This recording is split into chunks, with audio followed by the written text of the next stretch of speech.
devriez finir en psychiatrie. Vous finirez avec des neuroleptiques, comme ça je vous sais d'après, vous arrêteriez de dire de la merde. Désolé, hein, ça m'énerve. C'est révoltant. Hein?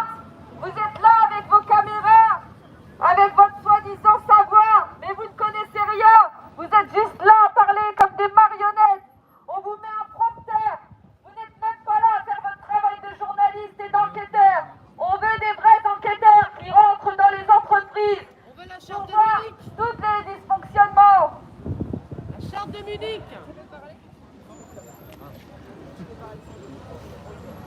Alors, on sait que France Télévisions est co-signataire de la charte de Munich pour le droit à une information exacte.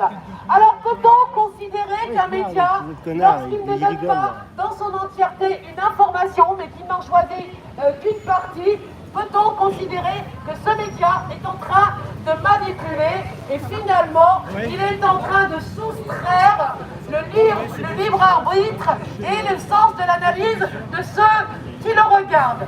Oui, effectivement, bien souvent les dossiers sont orientés. On ne nous donne pas l'information entière. Du coup, on peut pas prendre une décision correcte. Voilà ce que j'avais à dire. Aujourd'hui, les médias, c'est surtout de la désinformation. Mais c'est aussi 400 millions d'euros qui sont reversés chaque année et qui sont versés par nous, les citoyens, à travers les taxes et à travers les divers impôts. Nous devrions aujourd'hui avoir un droit de regard sur les lignes éditoriales et même choisir des sujets qui nous intéressent, des sujets sur le social, des sujets qui font avancer notre humanité ici sur le territoire français et bien au-delà des frontières. Mais ça, évidemment, c'est dans un autre monde, un monde où les capitalistes n'auraient pas mainmise sur ces fameux médias et qui manipulent à longueur de journée. On a vu dans la première partie de la crise du Covid que les médias nous disaient de ne pas porter de masque parce qu'il n'y en avait pas en stock. Pourquoi n'avions-nous pas de masque? Parce que nous déléguons tout à la Chine et qu'en France, nous ne fabriquons plus rien, que nous ne fabriquons plus aucune richesse.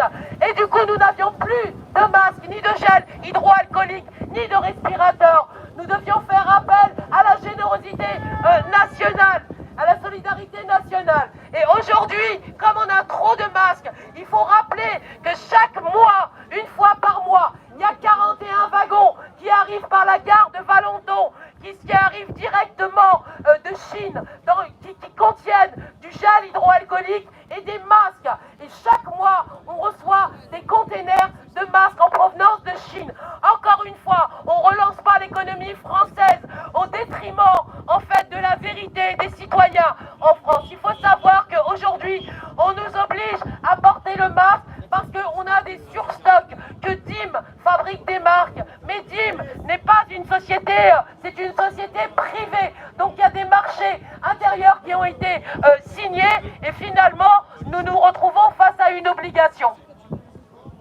Liberté de la presse et surtout, moi, ce que j'ai envie de demander, c'est que la charte de Munich, eh bien, elle soit appliquée et puis il faut arrêter un petit peu, il faut que la presse récupère son indépendance.